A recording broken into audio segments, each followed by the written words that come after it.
Pandian ஸ்டோர்ஸில் செந்திலுக்கு suspend ஆயிடுது. இதை மீனா கிட்ட சொல்லி வருத்தப்படுறாரு. சரி வாங்க வீட்டில் போய் சொல்லலான்னு கூப்பிட்றாங்க.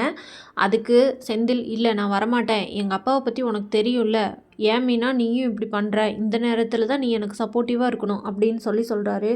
நீங்கள் நான் சொல்கிறத கேளுங்க, ஃபஸ்ட்டு போய் வீட்டில் மாமா அத்தை இவங்க எல்லாத்துக்கிட்டையும் நம்ம சொல்லுவோம், சொல்லாமல் விட்டால் தான் அது பெரிய பிரச்சனையாகும் அப்படின்னு சொல்கிறாங்க மீனா.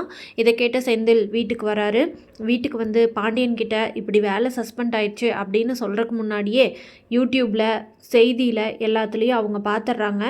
ஐயோ இது நம்ம செந்தில் தாங்க அப்படின்னு கேட்குறாங்க அவங்க அம்மா.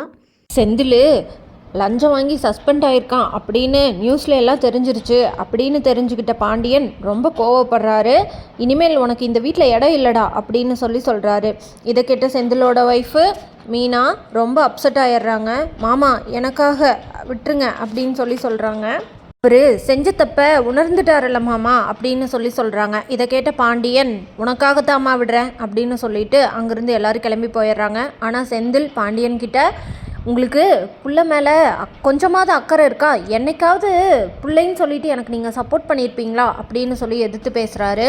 நம்ம வீட்டில் இருக்கவங்களே நம்மளை நம்பலையே அப்படின்னு சொல்லிட்டு ரொம்ப அப்செட்டாக இருக்கிற செந்தில் போய் ட்ரிங்க்ஸ் பண்ணிட்டு வந்துடுறாரு. ட்ரிங்க்ஸ் பண்ணிட்டு வந்தோடனே நைட்டு வீட்டுக்கு வராரு. வீட்டுக்கு வரும்போது பாண்டியன் செந்திலை பார்த்து, என்ன இவன் ஒரு மாதிரி இருக்கான் அப்படின்னு கேட்குறாரு.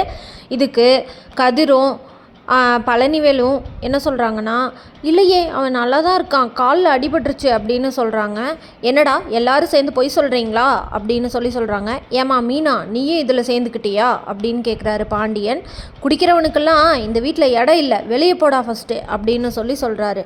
இந்த வீட்டில் இனிமேல் நான் இருக்க மாட்டேன் அப்படின்னு குடிச்சிட்டு வளர்றாரு செந்தில். இந்த வீட்டில் இருப்பாரா இல்லையான்னு தெரிஞ்சுக்க நம்ம சேனலை மறக்காமல் லைக், ஷேர் அண்ட் சப்ஸ்கிரைப் பண்ணிக்கோங்க.